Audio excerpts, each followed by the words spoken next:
আসসালামু আলাইকুম। আজকে আমাদের রেস্ট ফ্রেমওয়ার্ক সিরিজের সেকেন্ড ভিডিও এটি।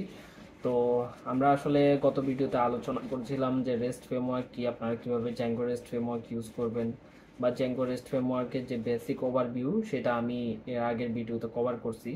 তো এই ভিডিওতে আমরা আজকে Zango rest framework set up, Zango project set up সহ পুরো সেট আপটা দেখবো, তারপর আমরা ধাপে ধাপে আগাবো। আমরা যখন জ্যাঙ্গোর ওয়েবসাইটে যাব, জ্যাঙ্গো রেস্ট ফ্রেমওয়ার্ক শেখার জন্য জ্যাঙ্গো রেস্ট ফ্রেমওয়ার্ক ওয়েবসাইটে যাব, তখন কিন্তু সিরিয়ালাইজেশন থেকে শুরু হবে। কিন্তু আমি আপনাদেরকে বলছিলাম আমি একদম বেসিক থেকে শুরু করব, দ্যাট মিন্স একদম প্রজেক্ট থেকে, তারপর জ্যাঙ্গো রেস্ট ফ্রেমওয়ার্ক এবং কি তারপর যে প্রসেসগুলো সেই প্রসেসগুলো ধীরে ধীরে কভার করব। তো সেই জন্যই আমি প্রথমে সেট আপ সেকশনটা দেখাচ্ছি। আসলে আপনারা জ্যাঙ্গোর প্রজেক্টটা সেট আপ করবেন, তারপর আপনাদের যে রেস্ট ফ্রেমওয়ার্ক সেটা সেট আপ করবেন। তো কিভাবে করবেন পুরো প্রসেসটা আমরা দেখাবো আজকের এই ভিডিওতে। তো তারপরের ভিডিও থেকে আমরা সিরিয়ালাইজেশন শুরু করব এবং ধাপে ধাপে প্রত্যেকটা স্টেপ জ্যাঙ্গোর যেই ওয়েবসাইট আছে, সিরিয়ালাইজেশনের যেই ফাংশনগুলি আছে, তারপরে যে বেসিক ওভারভিউ আছে জ্যাঙ্গো রেস্ট ফ্রেমওয়ার্কের, সেগুলো আস্তে আস্তে আমরা কভার করব। তো কথা না বাড়াই, আমরা প্রজেক্টে চলে যাই। তো আপনারা আমার স্ক্রিন দেখতে পাচ্ছেন। এখন আমাদের প্রথম কাজ হলো প্রজেক্ট সেট আপ করা।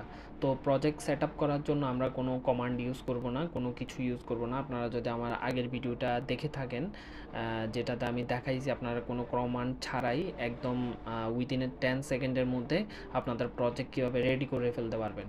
তো কমান্ড লেখা আসলে আমার কাছে অনেক ঝামেলার মনে হয়, সেক্ষেত্রে আমি এটা ইউজ করি এবং আপনাদেরকেও আমি এটা দেখাইছি। এবং আপনারা যারা আমার এই ফাইলটা ইউজ করবেন তাদের জন্য আমি এটার পুরো কমপ্লিট গাইডলাইন এবং কি গিটহাব ফোল্ডারের লিঙ্ক পর্যন্ত দিয়ে দিছি, সেখান থেকে ডাউনলোড করে ইউজ করতে পারেন। আমরা জাস্ট এখান থেকে এইটাতে ক্লিক করব, ব্যাড ফাইলে করার পর আমাদের প্রজেক্টের নাম দিয়ে দিব আরডিএক্স। তো দেওয়ার পরে এটা অটোমেটিক্যালি আমার প্রজেক্টটা রান করবে, ক্রিয়েট করবে এবং কমান্ড লাইনগুলো অটোমেটিক চালাবে। এবং এই বিষয়টা, পুরো বিষয়টা আমি ভিডিও করছি, কিন্তু এটা আমাদের রেস্ট ফ্রেমওয়ার্কের সিরিজের মধ্যে নাই, এটা আউট অফ প্লে লিস্ট, সেখান থেকে আপনারা দেখে আসতে পারেন। এবং এটা খুবই সিম্পল প্রসেস, এত বেশি জটিল কিছু না। দেখেন এটা একদম 10 সেকেন্ডের মধ্যে আমার পুরা প্রজেক্টটা রেডি করে আমাকে সার্ভার লিঙ্কও দিয়ে দিছে, রান সার্ভার করে ফেলছে। তো যাই হোক, আমরা এখান থেকে জাস্ট এটাকে কাট করব, কাট করে আমরা এখানে পেস্ট করে দেব। দেওয়ার পর আমরা আমাদের বিএস কোড থেকে এটা ওপেন করব।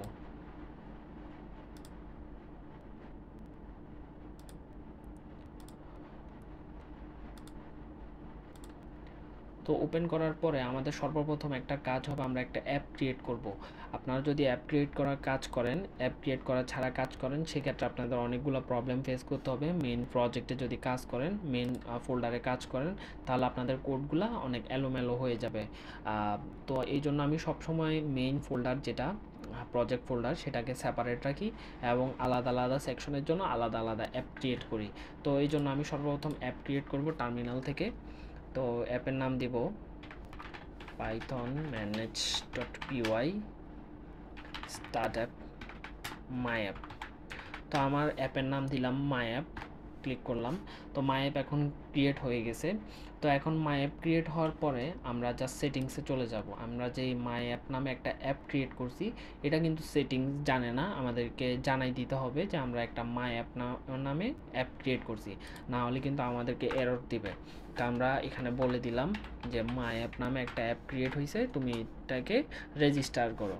তো ব্যাস, রেজিস্টার হয়ে গেল। রেজিস্টার হওয়ার পরে এখন আমরা যে মাই অ্যাপটা ক্রিয়েট করলাম, এটা কিন্তু আমাদের প্রজেক্ট, মেইন যে প্রজেক্ট ফোল্ডার, এটার সাথে ইনক্লুড করতে হবে, না হলে কিন্তু আমাদের এই মাই অ্যাপটা কোনো কাজই করবে না।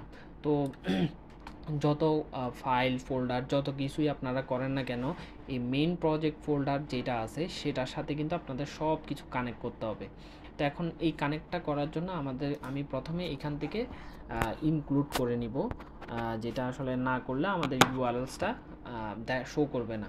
তো আমি জাস্ট এখান থেকে ইনক্লুড করে নিলাম। ইনক্লুড করার পরে এই যে একটা অ্যাপ ক্রিয়েট করলাম, এই অ্যাপের ইউআরএলটা এখানে আমাদেরকে মেনশন করতে হবে, যাতে আমরা মেইন প্রজেক্ট ফোল্ডারের থ্রুতে মাই অ্যাপের ইউআরএলসকে অ্যাক্সেস করতে পারি।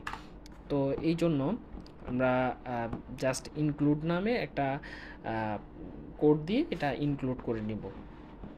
তো ইনক্লুড করার জন্য আমাদেরকে পাথ লিখতে হবে, লিখে তারপর আমরা এখান থেকে একটা খালি রাখবো কোটেশন দিয়ে, ডাবল কোটেশনের মধ্যে খালি রেখে তারপরে ইনক্লুড লিখব, যেটা একটু আগে মেনশন করছিলাম। তারপরে আমরা জাস্ট আমাদের অ্যাপটার নাম দিয়ে দিব। আমাদের অ্যাপের নাম ছিল মাই অ্যাপ, তো এটাও ডাবল কোটেশনের ভিতরে লিখতে হবে, myapp.urls। তো এটা লেখার পরে আমাদের আরেকটা লাস্ট কাজ করতে হবে, এখান থেকে কমা দিয়ে দিতে হবে। দেওয়ার পরে এই অ্যাপের মধ্যে মানে মেইন যে ফোল্ডার প্রজেক্ট ফোল্ডার আছে এইটার কাজ আমাদের মোটামুটি শেষ। এখন আমাদেরকে এই মাই অ্যাপের মধ্যে কাজ করতে হবে। এখন আপনারা যদি একটা বিষয় খেয়াল করে দেখেন, আমরা এখানে myapp.urls, এখানে ইউআরএলসটাকে আমরা মেনশন করছি, কিন্তু দেখেন মাই অ্যাপের মধ্যে কোনো ইউআরএলস নাই। সেক্ষেত্রে আমাদেরকে একটা ইউআরএলস ফাইল ক্রিয়েট করতে হবে মাই অ্যাপের ভিতরে। তো আমরা মাই অ্যাপের ভিতরে একটা ফাইল ক্রিয়েট করব urls.py নামে। তো যখন এটা ক্রিয়েট হয়ে যাবে তখন আমাদেরকে এবার এখানে ইউআরএলস লিখতে হবে, আমরা যে ইউআরএলসটা রেন্ডার করাতে চাই। তো আমি জাস্ট এখান থেকে কপি করে নিয়ে আসব। আমাদের কি এরর দেখাচ্ছে, কারণ আমরা এখান থেকে এই জিনিসটা নিয়ে আসি নাই। তো এইটাও আমাদেরকে নিয়ে আসতে হবে, নিয়ে আসলাম। আসার পরে এখন আমরা এখান থেকে একটা কেটে দিব, আমরা জাস্ট আজকে ইন্ডেক্স পেজটা রেন্ডার করাবো। তো ইন্ডেক্স পেজ রেন্ডার করানোর জন্য আমাদেরকে প্রথমে ডাবল কোটেশন দিতে হবে। ডাবল কোটেশনের ভিতরে ডাবল কোটেশন দিয়ে এরপর আমরা দিব ভিউস।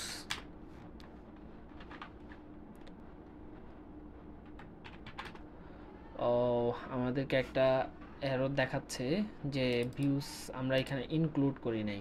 তো এখন আমাদেরকে আগে ভিউসের যেই ফর্মটা আছে এটা লিখতে হবে। তো এটা লেখার জন্য আমাদেরকে ফর্ম না, এখানে না, সরি, আমরা মেবি এখানে ভুলটা করছি যে ভিউস ইনক্লুড করি নাই ইউআরএলসের মধ্যে।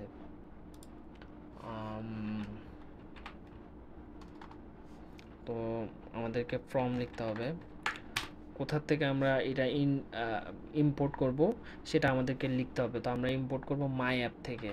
তো আমরা মাই অ্যাপ দিলাম, মাই অ্যাপ যাওয়ার পর আমরা ইম্পোর্ট করলাম ভিউস। ব্যাস আমাদের মোটামুটি কাজ শেষ।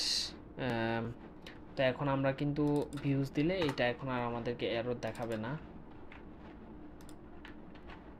দিলাম ভিউস দেওয়ার পরে এরপর আমরা এটার নেমটা সেট করব। আগে ফাংশনের নামটা দিতে হবে, কি নামের ফাংশন আমরা এটা ইউজ করব এই ইউআরএল এর জন্য। তো আমরা দিব ইন্ডেক্স, ইন্ডেক্স দেওয়ার পরে আমরা এটার জন্য একটা নেম সেট করব। নেমটার নাম দিব আমরা ইন্ডেক্স, INDEX, ইন্ডেক্স। তো আমাদের মোটামুটি এখানে কাজ শেষ। এখন আমরা চলে যেতে হবে আমাদের ভিউস ফাংশানে, যেখানে আমরা এই যে ইউআরএলসটা ক্রিয়েট করলাম এটার জন্য ফাংশন ক্রিয়েট করতে হবে। তা আমি ফাংশন ক্রিয়েট করব।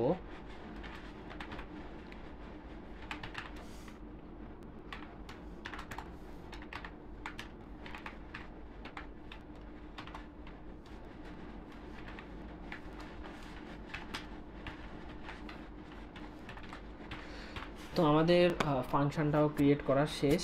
এখন আমাদের মেইন কাজটা করতে হবে যে টেমপ্লেট যে ফোল্ডার আছে এইটার মধ্যে আমরা জাস্ট index.htmlটা ক্রিয়েট করে দিতে হবে, কারণ আমাদের টেমপ্লেট ফোল্ডারের ভিতরে index.htmlটা নাই। তো আমরা জাস্ট এখান থেকে index.html করে দিলাম। তো এখন মোটামুটি আমাদের সব কাজ শেষ, আমরা প্রজেক্ট সেট আপ করছি। যদি সব কিছু ঠিকঠাক থাকে আমাদের প্রজেক্টটা সুন্দরভাবে রান করবে। তো আমি রান কমান্ডটা দিলাম।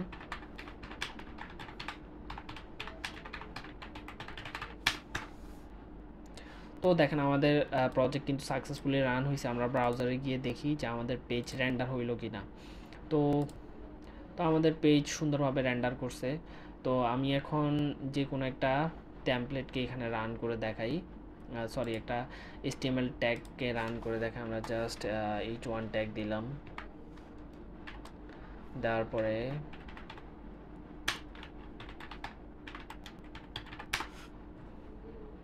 দেখি শো করে কিনা। তো দেখেন আমাদের টেমপ্লেট কিন্তু এখানে রান হয়েছে। তো এখন আমরা প্রজেক্ট রান করছি, কিন্তু আমাদের যেই রেস্ট ফ্রেমওয়ার্ক সেটা কিন্তু এখানে ইনক্লুড হয় নাই। তো এখন আমাদের মেইন জিনিসটা আসবে যে আমরা এখানে ইনক্লুড করব। তো ইনক্লুড করার আগে আপনাদেরকে আগে এটা ইনস্টল করতে হবে, জ্যাঙ্গো রেস্ট ফ্রেমওয়ার্ক। তো আসলে আপনারা যে কোনো কিছু করেন, যাই কিছু করেন, টাইম এফিসিয়েন্সির ব্যাপারটা মাথায় রেখে সব সময় কাজ করার চেষ্টা করবেন। কপি পেস্ট মানেই কিন্তু যে আপনাদের কোড মানে ইয়া হবে, জটিল হবে, অথবা আপনারা সব কিছু ভুলে যাবেন এমন কিছু না, বা আপনাদের যে কোডিং স্কিল আছে সেটা কমে যাবে এমন কিছু না। ডেভেলপার মানেই হচ্ছে আপনাদের কপি পেস্ট করে কাজ করতে হবে। তো সেক্ষেত্রে আমি যতটুকু সম্ভব টাইম এফিসিয়েন্সির বিষয়টা মাথায় রেখে কাজ করি এবং কপি পেস্ট করার চেষ্টা করি। সব কিছু আসলে মুখস্থ রাখা এটাও কিন্তু এত ভালো কিছু না। তো সেক্ষেত্রে আমি এই যে এখন রেস্ট ফ্রেমওয়ার্ক এটার কমান্ডটা কিন্তু আমার মুখস্থ নাই, সেক্ষেত্রে আমি জাস্ট এখান থেকে কপি করে বসাই দিব। যেই জিনিস আমার অ্যাভেলেবেল আছে সেই জিনিস আমার মুখস্থ করার এত বেশি প্রয়োজন বলে আমি মনে হয় না আমার। তো আমি রেস্ট ফ্রেমওয়ার্ক ইনস্টল দিলাম।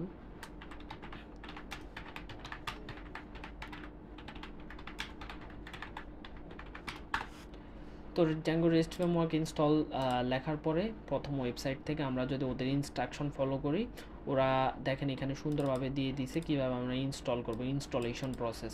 তো আমরা এখান থেকে জাস্ট প্রথম লাইন কপি করব, কপি করার টার্মিনালে গিয়ে নতুন টার্মিনাল খুলে ইন্টারে হিট করার সাথে সাথে আমাদের এটা ইনস্টলেশন প্রসেস দেখাবে, কিন্তু আমার দেখাচ্ছে রিকোয়ার্ড অলরেডি স্যাটিসফাইড। তার মানে আমি আগেই আমার মেশিনে জ্যাঙ্গো রেস্ট ফ্রেমওয়ার্ক ইনস্টল। আপনাদের যদি না থাকে আপনাদের এটা ইনস্টল হবে। তো ইনস্টল হওয়ার পর আপনাদের যে কাজটা করতে হবে, এই যে এখন যে আপনারা একটা বাইরে থেকে একটা জিনিস ইনস্টল করলেন আপনাদের প্রজেক্টে, সেটা কিন্তু আপনাদের বলে দিতে হবে। কোথায় বলে দিতে হবে? আপনাদের প্রজেক্ট ফোল্ডারের সেটিংসের মধ্যে বলে দিতে হবে। তো আমার প্রজেক্ট ফোল্ডারের সেটিংস হচ্ছে এইটা। তো এখন আমি এইখান থেকে জাস্ট অ্যাপে গিয়ে বলে দিব, সরি আমি ডাবল কোটেশনের ভিতরেই দিতে হবে। তো এই হলো আমার রেস্ট ফ্রেমওয়ার্কের কাজ। তো আমরা সাকসেসফুলি রেস্ট ফ্রেমওয়ার্কের যে ইনস্টলেশন প্রসেস সেটা কমপ্লিট করছি এবং আমাদের প্রজেক্টে ইনক্লুড করে দিয়েছি।